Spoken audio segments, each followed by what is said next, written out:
Exercício 8.1.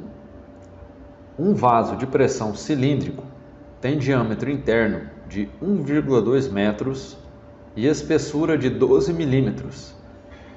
Determine a pressão interna máxima que ele pode suportar, de modo que nem a componente de tensão circunferencial nem a de tensão longitudinal ultrapasse 140 MPa. Sob as mesmas condições, qual é a pressão interna máxima que um vaso esférico de tamanho semelhante pode suportar?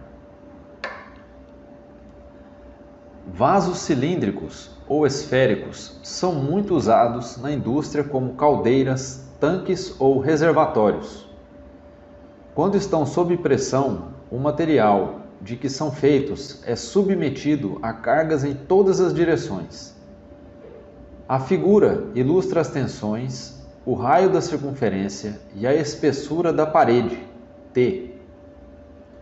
Devido à uniformidade dessa carga, um elemento do vaso que esteja afastado o suficiente das extremidades e orientado como mostra a figura é submetido a tensões normais, σ1, na direção circunferencial ou do arco, e σ2 no sentido longitudinal ou axial.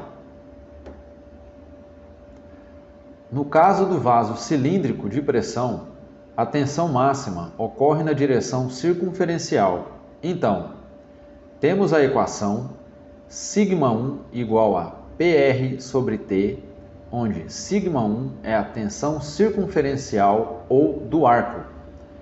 P é a pressão manométrica interna desenvolvida pelo gás ou fluido.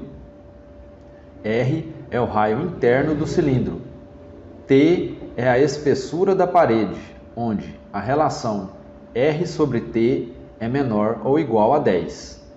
Assim, para os dados do exercício e a equação, 140 MPa é igual a 140 newtons por milímetros ao quadrado, que é igual a P vezes 600 milímetros dividido por 12 milímetros. Então, resolvendo para P, encontramos o valor de 2,8 newtons por milímetros quadrados, o valor para a pressão manométrica interna. A tensão longitudinal ou axial é 2 vezes menor do que a tensão circunferencial ou de arco. A relação abaixo descreve essa informação, onde σ2 é igual a σ1 sobre 2. Quando a pressão manométrica de 2,8 newtons por milímetros quadrados é alcançada, a tensão na direção longitudinal será, então, de 70 newtons por milímetros quadrados. Assim, quando vasos de pressão cilíndricos são fabricados com chapas laminadas, as juntas longitudinais devem ser projetadas para suportar 2 vezes mais tensão do que as juntas circunferenciais. Se a capacidade de suportar da junta longitudinal é 2 vezes menor, então ela deve ser projetada 2 vezes mais forte. Tensão radial. Uma terceira componente de tensão existe, porém, por ser muito menor do que as demais, é desprezada.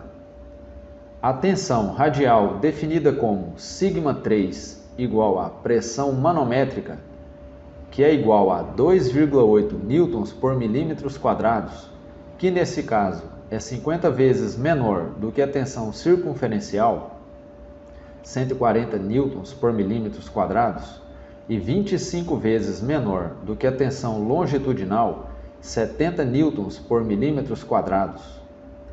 Essa tensão, além do mais, tem seu valor máximo na parede interna e diminui até zero à medida que atravessa a parede e alcança a superfície externa do vaso, visto que a pressão manométrica nesse lugar é nula. As equações vistas são válidas para as pressões manométricas internas.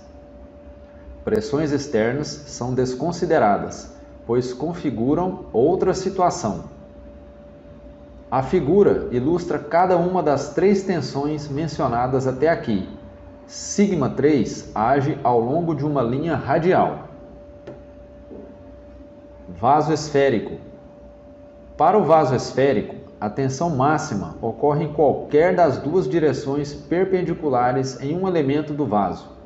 Temos então que a tensão máxima, no caso do vaso esférico, é PR sobre 2T, onde, substituindo os valores e resolvendo para P, temos que este vale 5,6 Newton por milímetros quadrados, que é o dobro do valor para o caso do vaso cilíndrico. Assim, o vaso da pressão esférico suportará 2 vezes mais pressão do que um vaso cilíndrico.